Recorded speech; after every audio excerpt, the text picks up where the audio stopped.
Hello, everyone, and welcome to another episode of Selling Greenville, your favorite real estate podcast here in Greenville, South Carolina.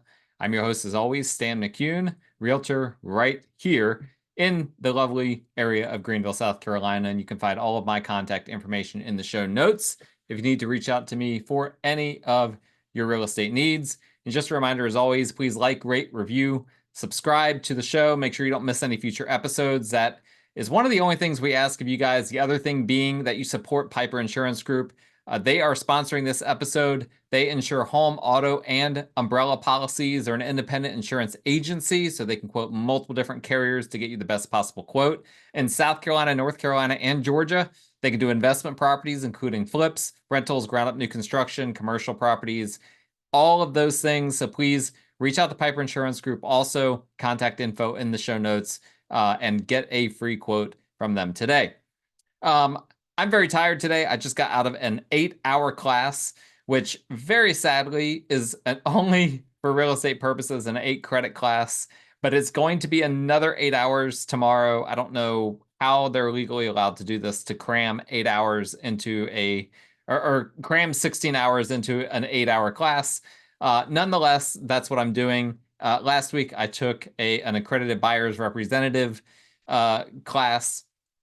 This week, I'm taking a real estate negotiation expert class. And these are just the sorts of things that realtors take that is just a part of our continuing ed to improve us. These are all electives, by the way. I'm not required to take any of these.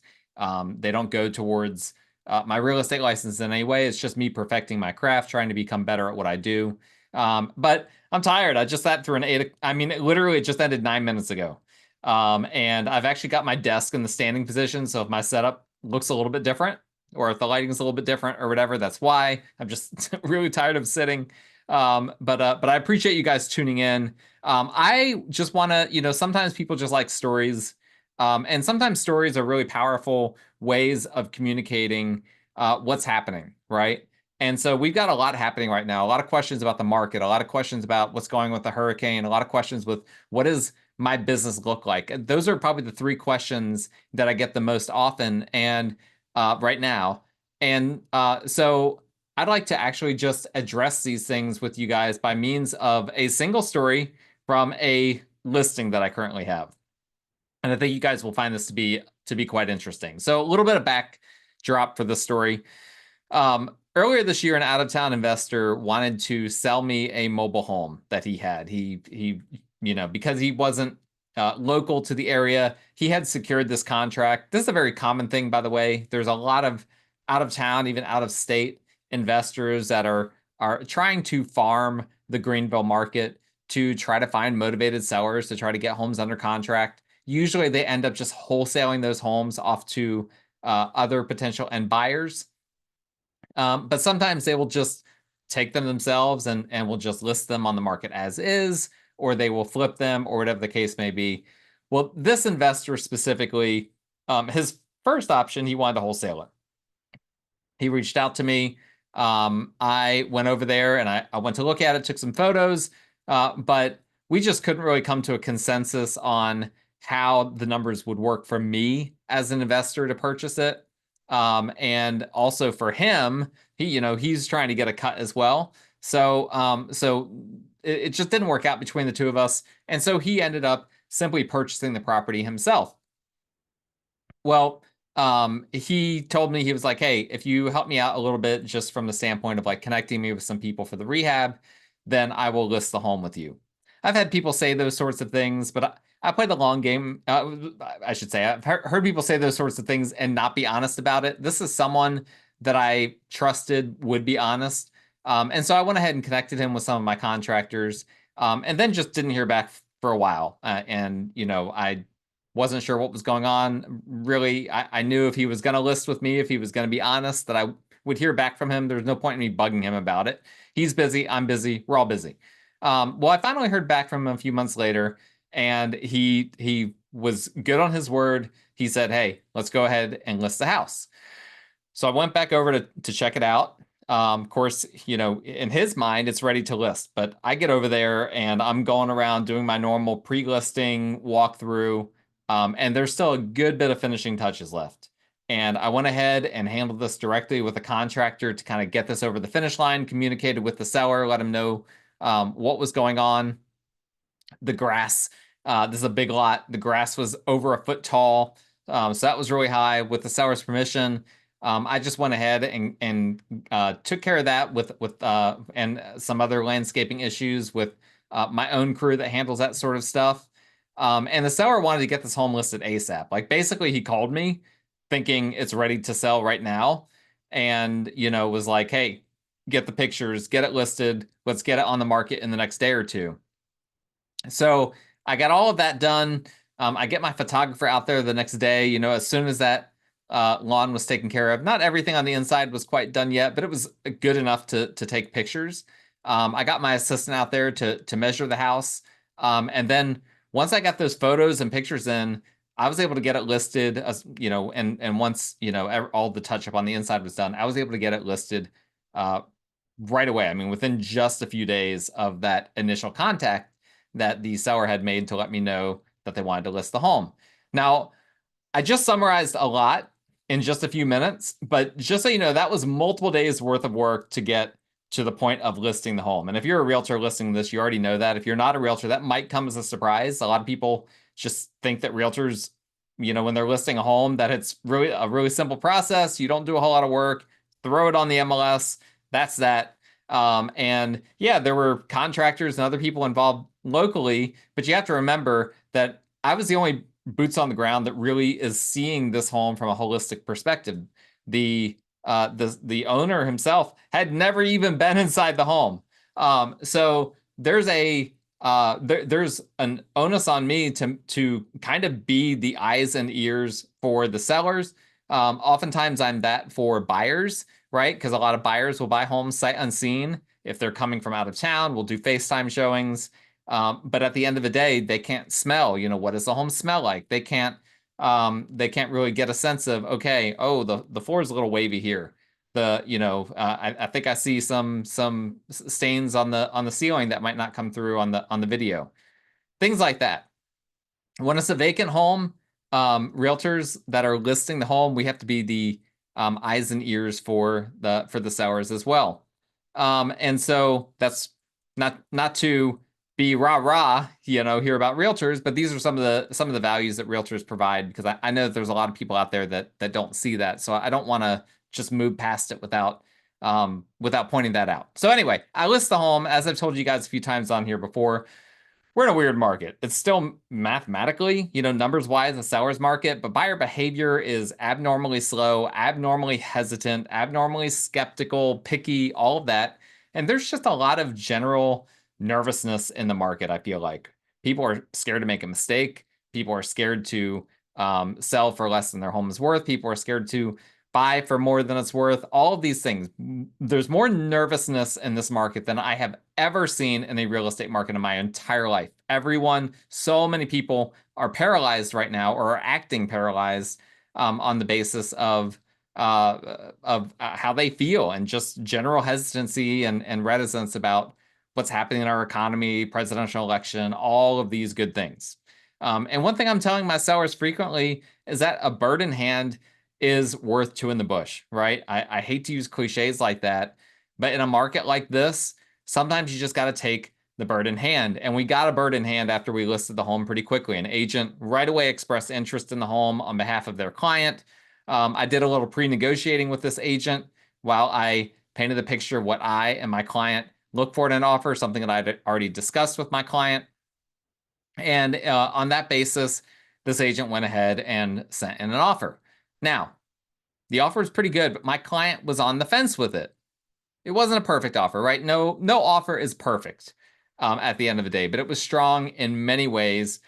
We didn't really have any upcoming showings on the schedule. So even though we had gotten an offer really, really fast, there wasn't a whole lot of indication that we might get more offers in the future. So my advice was to counter the offer, to sweeten it a little bit. And this is if you have a very good offer in hand, but you have a bunch of showings coming up, your strategy is different than if you have an offer in hand and there is just no showings coming up. And it's also different if you have an offer in hand the first weekend that a home is listed versus after the third or fourth weekend that the home has been listed after and have had no offers between now and then. So we're in an interesting situation. Get an offer the first weekend, but there's really no other showings coming up. My advice to the seller was take the bird in hand in this market because there is no guarantee that you're going to get another offer. And if you just reject this one outright, probably the buyer is going to go away. And, if we come crawling back to them with our tail between our legs, a few days or a week later, the offer is going to go down. Like that is almost certainly what's going to happen. Now, maybe you're wondering why counter the offer and not just accept it on the basis of everything that I just said. Well, I had two reasons. One, I had already said on this episode, my client was on the fence about accepting the offer, but I really thought he should. In my opinion, if it were my home, I would have accepted that offer or something close to it. So countering the offer to sweeten it a bit is a middle ground, something to make the seller feel like, okay, I didn't just take the very first thing I got. I got a little bit more out of it, and that makes people feel good, particularly investors. Investors frequently they have kind of a hang up in their mind that they need to get a little more, just squeeze a little more, right? And of course, the class that I just took about being a real estate negotiation expert, which was taught by someone who went to Harvard and learned negotiation at Harvard, so he's not just a nobody. But he doesn't like that strategy of trying to just squeeze something, trying to negotiate to squeeze something just for the sake of getting something. And I agree, but sometimes in order to bring someone off the fence, you have to do something like that. And at the end of the day, it's my job, I was representing the seller. It's my job to get as much as I can for the seller. So that's one reason. The other reason, I mentioned this before on the show, but countering an offer, even in a small way, really reveals a lot about the other party. And there are some times when I feel like it doesn't make sense to counter. Like if you just get an amazing offer and the buyer's agent had already kind of asked you, what do we need to do to make this offer, to knock the socks off of the buyer or off of the seller, and you tell the agent all of those things, and then they do all of those things, it can sometimes in that situation be kind of sketchy. If you come back to them and they say, well, there's actually a few more things that you need to do, right? That's an example in which I wouldn't necessarily encourage a counter. But in most situations, I like to counter even a strong offer because you learn about the other party. You learn about that buyer and the buyer's agent. In my opinion, the second most important thing for a seller, besides the contract price, right, the amount that they're going to get on a contract, is how much the buyer actually wants the house. Now, a buyer who truly wants the house and truly loves the house much more than generally the field that's out there, they're much more likely to get to the closing table than a buyer who likes the house but doesn't love the house, right? That's common sense. But the part that's not common sense is how do you figure that out, right? How do you figure out whether a buyer loves a house versus simply liking it? And we have to be careful with fair housing laws when it comes to some of the stuff in terms of what kind of questions we ask and things of that nature. And I mean, even buyers that send in love letters, which is, again, that's hotly debated in fair housing circles right now. But even if you send those love letters in, I have not found those love letters to directly correlate to a buyer that actually, truly, genuinely wants to buy the house. I've seen situations where people sent love letters with lowball offers. And so to me, that's not an indicator. There's really no indicator, clear indicator within the contract itself outside of just making it super duper seller friendly. Which again, most buyers right now in this market aren't doing because they're not comfortable making a super duper seller friendly offer. So usually buyers are still putting some provisions in offers that protect them or that are a lower price or whatever the case may be. And so this is a situation that we find ourselves in. But as I've already alluded to, one thing that directly speaks to how much a buyer loves a house is how they respond to a counter offer. If they don't respond well to a counter offer and won't negotiate, that tells me that when issues happen within the transaction, they are almost certainly going to be difficult and not work towards a resolution. So this is kind of a feeling out period, right? We can kind of get a sense for, okay, because every transaction has something. Every transaction has something that happens at some point. I mean, there's very few that it's just like ultra smooth the whole way. Nobody asks for anything. There's no twists or turns or anything. 99% of transactions have some sort of twist or turn that happens during the course of it, in real estate at least. And so this is a way to kind of figure out, okay, well, how will they react? Here's a small situation where they have to respond to a little bit of conflict, a little bit of a twist and turn. This will be indicative of how they'll respond to potential bigger ones if we go under contract. In fact, I had another listing recently where we had multiple offers. One of the offers was cash, the others were financed. And all the offers were really, really similar, except for that one cash offer. And typically, if you have offers that are pretty much all the same, except one of them is cash, the seller is going to accept the cash offer because there's fewer things that can go wrong. No appraisals, no financing contingencies, no financing conditions coming back on the appraisal, all of these sorts of things. And so that would typically be more appealing. But in the case of the cash offer that we had in hand, there was a really easy out and a very long due diligence period for the cash buyer. And so I talked to the seller about it. And in my opinion, the best approach was to counter that offer with terms that made it a little bit less easy, not even that much more difficult, but just a little bit. It shouldn't be super easy for a buyer to back out, particularly when a home has just come on the market. And that was the case with this one. Long story short, we countered that, and they responded, nope, the offer we sent, that is the original offer. It is the highest and best offer. Well, they didn't tell me that when they sent it, and that's not usually a good sign, right? Usually that's an indicator these people are going to be difficult during the transaction. So then we went to the others that we had offers from. We countered them on several things, and it became clear that one of the parties really was willing to negotiate and really seemed, just based on how they were responding to my communications and to, quite frankly, my demands, and which were reflective of the seller's demands, that they were willing to negotiate. So I spoke to the seller, and the seller ended up accepting a financed offer over the cash offer that they had in hand on the basis of them being more willing to negotiate than the cash offer. And it definitely ended up being the right decision. Maybe I'll tell that story later.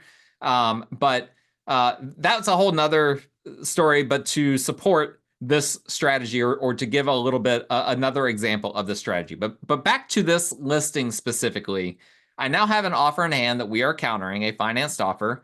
But it was more than just a counter. There was actually, quite frankly, a lot wrong with the offer beyond just that there were some terms that needed to be countered. I'm not going to go into a lot of specifics, but I actually had to print off the offer and highlight all of the things that needed to be fixed on it. And there were like minimum 3 to 4 things per page. This is like an 8-page offer. And I'm highlighting or circling or crossing out 3 to 4 things. This would normally be a major red flag for me. And I mean, it still was a red flag. But this normally would have been a major red flag for me, except that I had worked with this agent before, and I knew that with this agent, the paperwork side of things wasn't their strength. And that was something that I was okay working with, right? I can be the one that is more detailed on the paperwork. I don't know what their value proposition is to their client. It's not on the paperwork side of things, but I can come alongside and help, right? That's where agents can sometimes help each other out. So I did all of that legwork for this agent. Sometimes we have our clients, on the seller side, we'll just cross things out and initial them, but there was so much that needed to be amended that we would have just been crossing out and initialing everything. So that's why I went ahead and I was just like, I think the best thing for me to do is to do all of this, to print out and highlight and circle and annotate everything, and then scan it, send it back to this agent, and then have the agent just do a brand new contract. And I didn't want to do it for my seller. I didn't want to have to do all that legwork for my seller, and then have my seller sign, because what if we got another offer in the meantime? Now my seller signed this offer. That creates a whole different set of circumstances. So we went about it that way. And so while that agent is working on the draft, the second draft of the offer, then I contact the lender, and I want to vet out the lender. I want to vet out the borrower, the potential buyer. And of course, mobile homes, they can be tricky to finance. And it's never a good idea to enter into contract on a mobile home with a buyer who doesn't have financing really teed up. And a lot of lenders can't handle financing on mobile homes. So in this case, the lender and the borrowers, after my conversation, they both seem to be good. So we moved forward. I got the paperwork cleaned up. We get under contract. Now, if you think that's the end of the story, this is actually where things get interesting. We had a whole due diligence process to get through, and that went relatively well. A bunch of repairs were requested, mostly reasonable ones, some kind of unreasonable, but we got a game plan together with the seller, and we decided we were able to negotiate back and forth, get it to a point where both parties were okay with it, and then we start working towards knocking out those repairs. I went ahead and, with the seller's permission, arranged contractors to handle the repairs. And again, I'm summarizing hours and hours of work here on just this repair, negotiation, and coordination, all of that. But you guys get the point. I'm not going to belabor just how much time this takes. Just know it takes a lot of time. But then we also need an engineer's report to ensure that the home's foundation was properly affixed to the ground, something required for FHA loans. And so these mobile homes, they are affixed to a permanent foundation using straps and stakes, along with piers and metal beams and whatnot. And the engineer said that they need to be done, all this need to be done differently than how it was currently. So I get with the contractor again, we have them start working on that. And quite frankly, the contractor didn't have any experience with this type of thing. So I'm trying to communicate and coach them up, which was obviously a process. And so we start working towards that. In the meantime, the appraisal comes in, which of course comes in lower than our contract price. And when a home doesn't appraise for the contract price, either the buyer has to come up with the money, the seller has to reduce the price, or the contract just falls through, assuming the contract was contingent on the appraisal. Well, the buyer couldn't come up with more money, and the lender confirmed that with me. The seller at first wanted me to dispute the appraisal to try to see if we could get the number higher. But I did some research into the comps that the appraiser used and potential comps that he missed.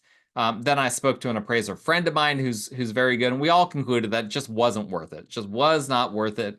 It's going to delay closing. Probably not going to be not going to result in any changes. Because the appraiser didn't make any obvious mistakes or miss any obvious comps.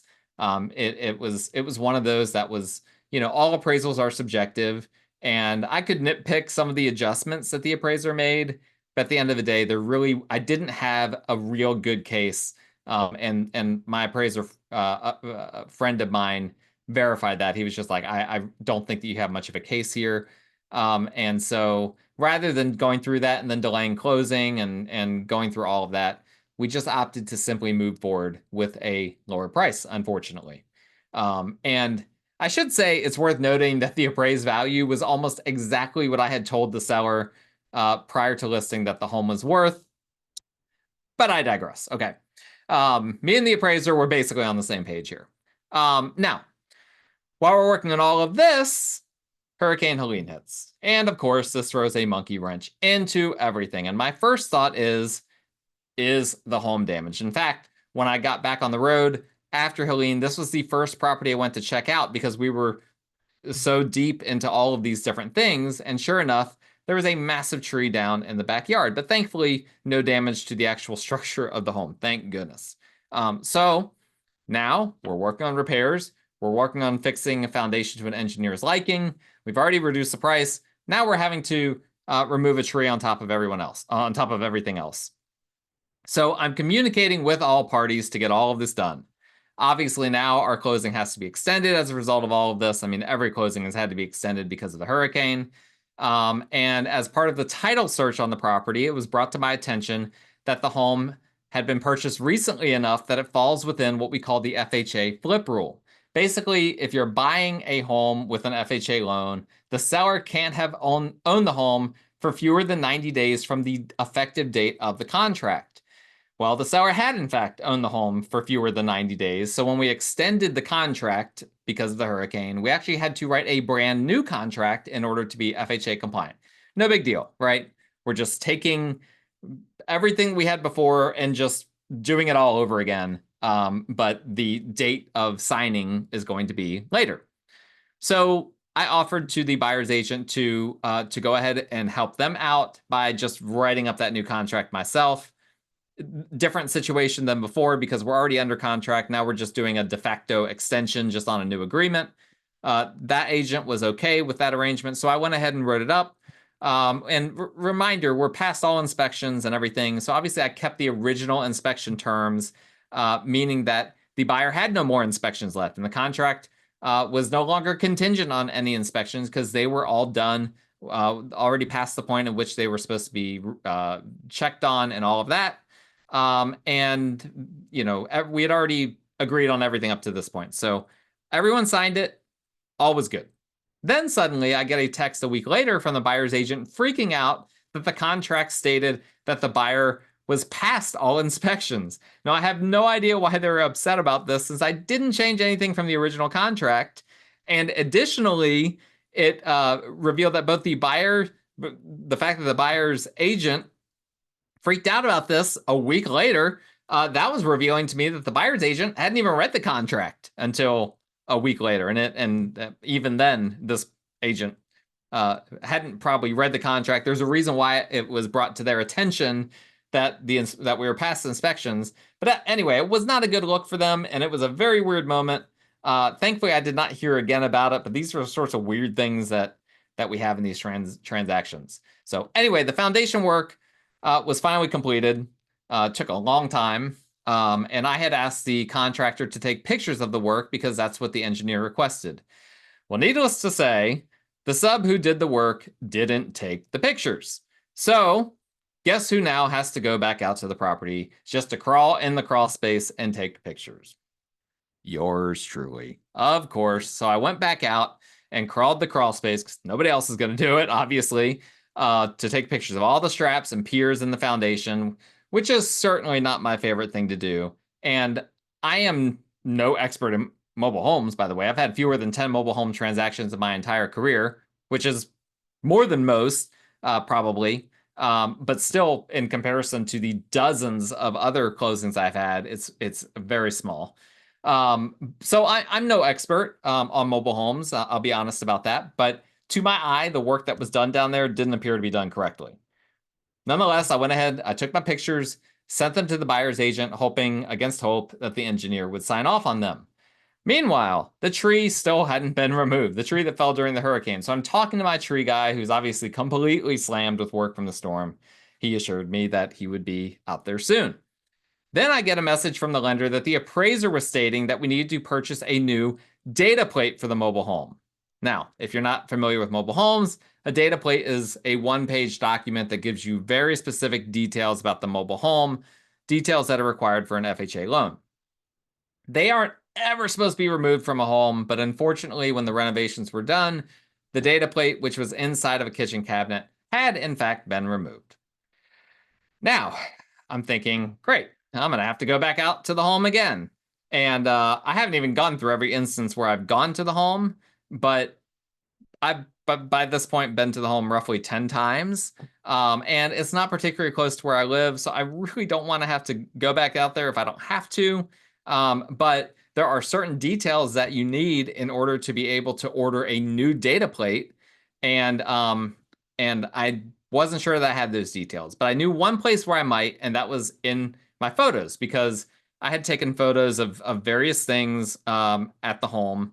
And I thought that maybe I had, a copy of the VIN number or a copy of the exterior metal plate or something that might be able to help me out. So I start looking through my photos that I had taken at the house. And this brings me to my favorite part of the story. It's my favorite part because I saved myself time and I also saved my client money because it would have cost at least $125, if not $200 in order to order a new data plate.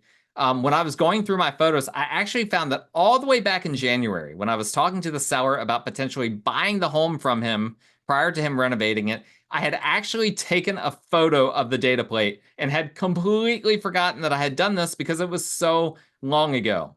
And so I was like, well, I don't even know if the lender is going to accept this or if the appraiser is going to accept this, but I'm sure going to try to get this accepted. So I sent it into them, and would you know it, they actually accepted my photo that I had taken from January of the data plate. So I was just giddy about that. I was much more excited than the seller was about it, but I don't care. I was excited. I think he was definitely, just investors, any money you save them, they're excited. So he was definitely pumped about that. Just not quite as pumped as I was. So then we heard back from the engineer. And needless to say, the repairs were not done correctly to the foundation. So the contractor sent another sub back out. And this time the sub actually did take pictures and sent them to me. But reviewing the pictures, I could tell it still wasn't right. So I sent the contractor back out again. They reworked the repairs and sent me more photos. And this time it looked better. It looked better. During this time, the tree finally got removed as well. So we're very close to the finish line, but we're not there yet. This home still hasn't closed, and I still haven't gotten the final sign-off from the engineer for the foundation work. FHA also, part of the flip rule, they're required to send out a second appraisal, a second appraiser for a second appraisal, something we are still waiting on. And there's a decent chance that we'll have to do something as a result of that. I also just found out literally just moments ago that one of the photos from the foundation work had in the background, you can see a stake that's sticking up out of the ground. That's not allowed to do that. So now I'm literally going to end this podcast and head back out to the home to crawl in that in the crawl space to try to get a photo to try and see if the stake was fixed. I just don't have a correct photo of it. But when I take on a listing, I don't expect it to be a walk in the park. I get paid to work, and I will continue to work until I get paid at closing. Okay. And I do this for all of my clients. Some transactions involve more work than others, but I anticipate that they will all involve work. And then if some of them don't require as much work for one reason or another, that's great for me. We've all done this. Everyone that works, you have some projects or responsibilities that are easier than others. Same thing in real estate. Some listings, some buyer clients are easier than others. Some are very difficult. Some are very hard. This one I would probably put, on a scale of 1 to 10, with 10 being insanely difficult, 1 being a walk in the park. I would put this one at maybe a 6. I've had much, much more difficult ones than this.